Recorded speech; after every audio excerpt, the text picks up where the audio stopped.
Anak-anakku, Bapak Ibu, saudara-saudara yang terkasih di dalam Tuhan Yesus Kristus, kita masuk pada penghujung bulan Februari. Mari kita bersyukur kepada Tuhan untuk kasih setia dan juga anugerahnya kepada kita hingga saat ini.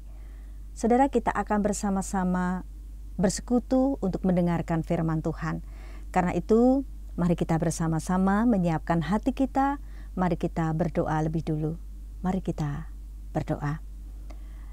Tuhan, kami mohon Roh-Mu yang kudus berkarya dalam hati kami, membuka pintu hati kami untuk kami mengerti apa yang Engkau nyatakan dan Engkau kehendaki dalam hidup kami, dalam minggu sengsara yang boleh kami hayati, menghayati akan penderitaan Tuhan bagi kehidupan kami.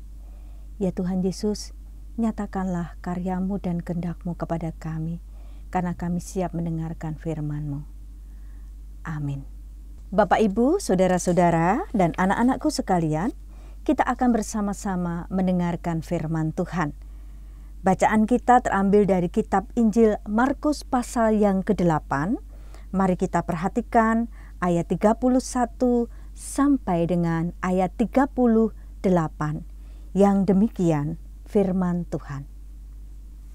Kemudian mulailah Yesus mengajarkan kepada mereka bahwa anak manusia harus menanggung banyak penderitaan dan ditolak oleh tua-tua, imam-imam kepala dan ahli-ahli Taurat, lalu dibunuh dan bangkit sesudah 3 hari. Hal ini dikatakannya dengan terus terang, tetapi Petrus menarik Yesus ke samping dan menegur dia. Maka berpalinglah Yesus dan sambil memandang murid-muridnya, ia memarahi Petrus, katanya, "Enyahlah iblis, sebab engkau bukan memikirkan apa yang dipikirkan Allah, melainkan apa yang dipikirkan manusia." Lalu Yesus memanggil orang banyak dan murid-muridnya dan berkata kepada mereka, "Setiap orang yang mau mengikut aku, ia harus menyangkal dirinya, memikul salibnya, dan mengikut aku. Karena siapa yang mau menyelamatkan nyawanya, ia akan kehilangan nyawanya.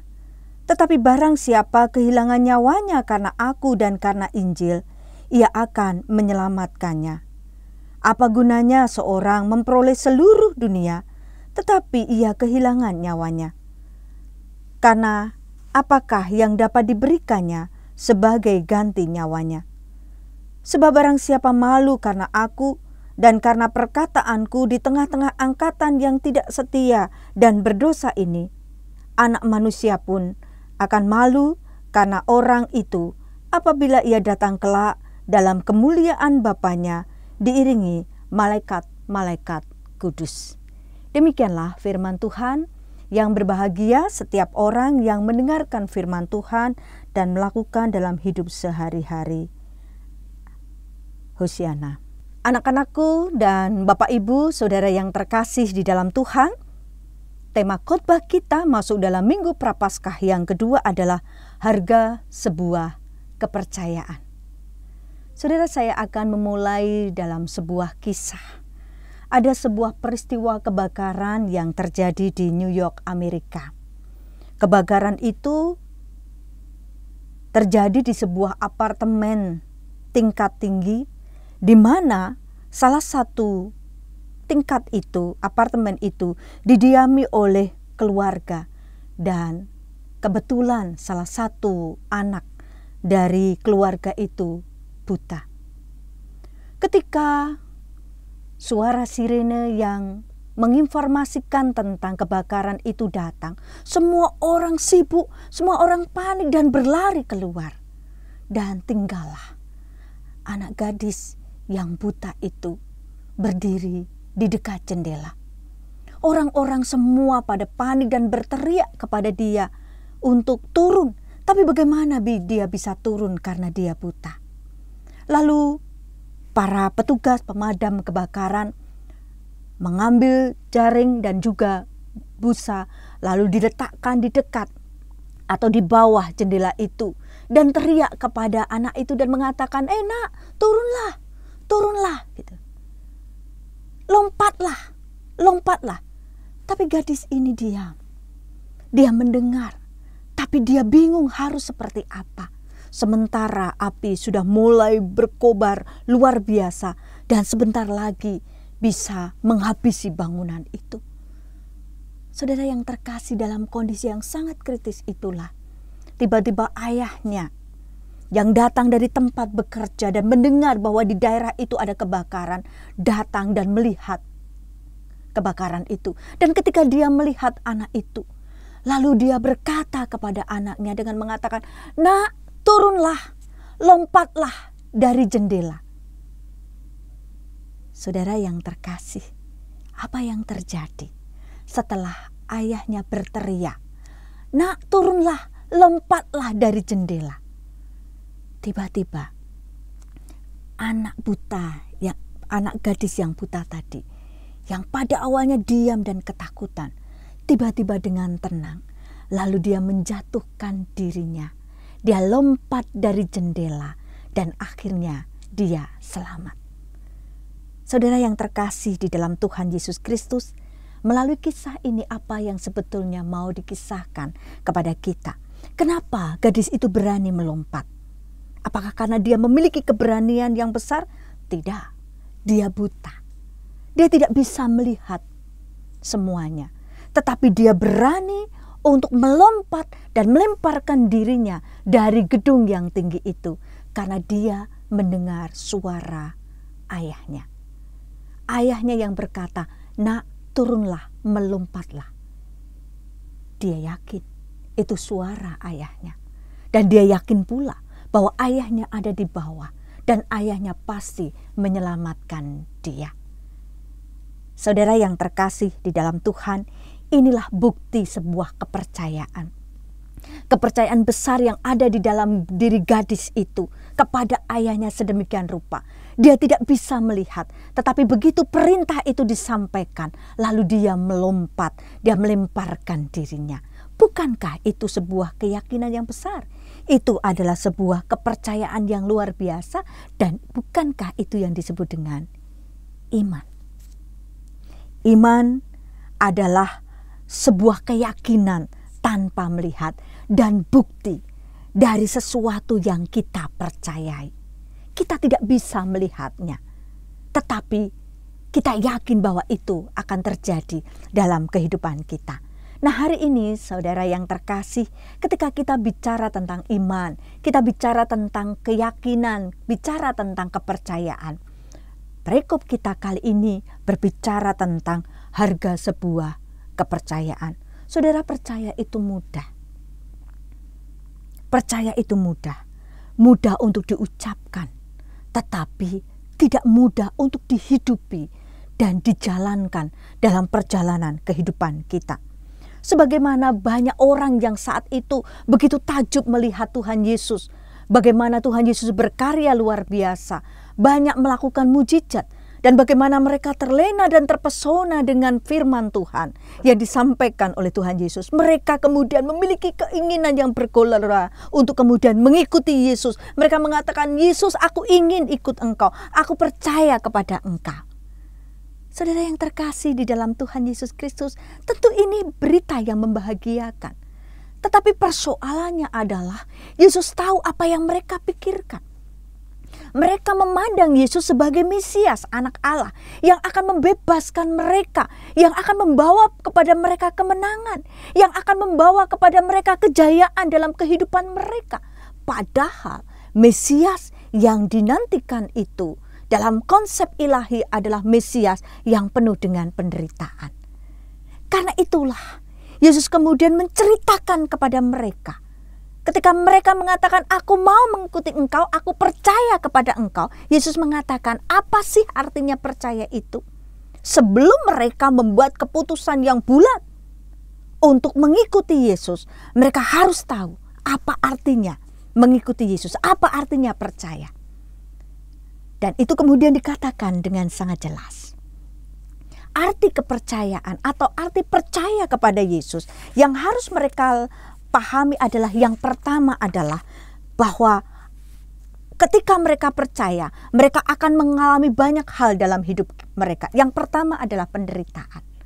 Dan itu kemudian diungkapkan. Yesus memberitahukan yang pertama dalam konteks kitab Markus tentang penderitaan yang akan dialami. Dia katakan bahwa anak manusia akan ditolak oleh imam-imam, oleh tua-tua, oleh ahli Taurat, akan ditangkap, dibunuh, dan dianiaya. Tapi pada hari yang ketiga dia bangkit dari semua ini. Saudara, yang mau dikatakan adalah bahwa mengikuti Yesus, percaya kepada Dia adalah percaya pada seseorang yang akan mengalami penganiayaan yang hebat. Dan itu pasti berimbas pada diri mereka. Bahwa penderitaan itu bukan biasa-biasa saja, tetapi penderitaan yang luar biasa. Apakah mereka sanggup? Yang kedua adalah, arti percaya adalah ketika orang mau menyangkal diri. Menyangkal diri adalah kemudian meninggalkan atau kemudian melupakan keegoisan yang ada di dalam diri kita dan mengedepankan orang lain dalam kehidupan kita. Menyangkal diri adalah berarti sebuah sikap di mana kita berusaha untuk kemudian menekan, meper keinginan diri kita yang begitu kuat yang menjadi egois, berubah menjadi orang yang dapat kemudian mengedepankan orang lain dalam hidupnya.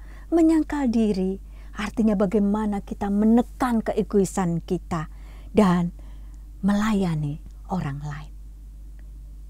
Yang ketiga, percaya itu artinya berani dan bersedia memikul salib. Salib yang dimaksudkan adalah penderitaan ketika mereka menjalankan perintah Tuhan. Salib itu adalah ketika mereka harus menanggung beban, pergumulan, bahkan sikap yang tidak adil dalam kehidupan mereka. Karena iman mereka dan perjalanan mereka selaku anak-anak Tuhan. Dan yang terakhir adalah mengikuti Dia. Memikul salib, menyangkal diri, menderita, dan setia mengikuti Dia. Saudara yang terkasih di dalam Tuhan, berat rasanya ketika kita bicara untuk percaya pada Yesus dan mengikuti Dia. Karena itu kemudian Yesus mengatakan kepada para murid dan orang banyak itu ada dua tipe orang. Tipe yang pertama adalah tipe orang yang takut menderita demi Yesus Kristus. Dan tipe yang kedua adalah orang yang bersedia dan bahkan berani untuk mempertaruhkan nyawanya bagi Yesus. Saudara, menyelamatkan jiwa artinya adalah ketika orang kemudian takut untuk menyerahkan hidupnya kepada Tuhan. Menyelamatkan jiwanya itu berarti bahwa manusia mencari aman dan juga tidak mau menghadapi resiko untuk mengikuti Tuhan Yesus. Ketika orang kemudian tidak mau mengambil resiko dan tidak mau ada pengorbanan di dalam dirinya ketika dia mengikuti Yesus. Orang yang pertama, orang yang tidak mau menderita demi Kristus. Dan orang yang kedua adalah orang yang berani dan bersedia untuk mengorbankan apa saja, termasuk nyawanya untuk Tuhan Yesus. Saudara yang terkasih di dalam Tuhan Yesus Kristus, kalau kemudian kita bersama-sama belajar dua tipe ini, pertanyaannya adalah kira-kira kita tipe di mana ya? Apakah kita tipe yang pertama atau yang kedua? Orang Kristen banyak yang hanya mau menerima berkat dari Tuhan, namun tidak mau menerima bebannya, tidak mau menerima amanatnya. Orang Kristen hanya ingin mendapatkan berkat berlimpah-limpah dalam hidupnya, tetapi takut bahkan tidak mau menderita. Ada orang Kristen yang kemudian di dalam dirinya hanya ingin yang enak-enak dari Tuhan. Sehingga ketika sedikit saja menderita, ngersulo, sedikit saja kesulitan, merasa Allah tidak adil, sedikit saja kemudian diberi ujian, sudah kemudian menyerah dan kemudian berkeluh kesah luar biasa. Ada tipe seperti itu. Tapi ada juga tipe orang yang kemudian secara sadar dan mau untuk menerima amanat, bahkan beban, tanggung jawab yang diberikan oleh Tuhan Yesus di dalam hidupnya. Dia secara sadar memahami bahwa harga mengikuti Yesus, harga sebuah kepercayaan kepada Yesus itu ternyata mahal. Sama mahalnya dengan karya Yesus menyelamatkan manusia. Bahkan bisa dikatakan lebih mahal karya Tuhan Yesus dalam hidup kita. Sehingga kalau kita menderita sekalipun kita merasa besar, tetapi sesungguhnya itu adalah penderitaan yang kecil dibandingkan penderitaan Kristus. Dan mahalnya harga yang harus ditebus Yesus untuk menyelamatkan kita.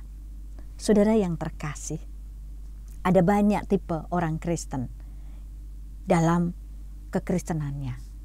Dan hari ini kita melihat tipe mana yang ada dan sedang kita hidupi. Petrus, contohnya saudara yang terkasih, dia adalah orang yang semangat mengikuti Yesus. Dia kemudian pernah mengatakan kepada Yesus, Yesus, aku akan mati bersama dengan engkau, tidak masalah. Dia dengan berapi-api mengungkapkan tentang imannya dan keyakinannya dan tekadnya. Tapi apa yang terjadi? Ketika Yesus bicara tentang penderitaan, tentang anak manusia yang akan menderita, apa yang terjadi? Dia tarik Yesus.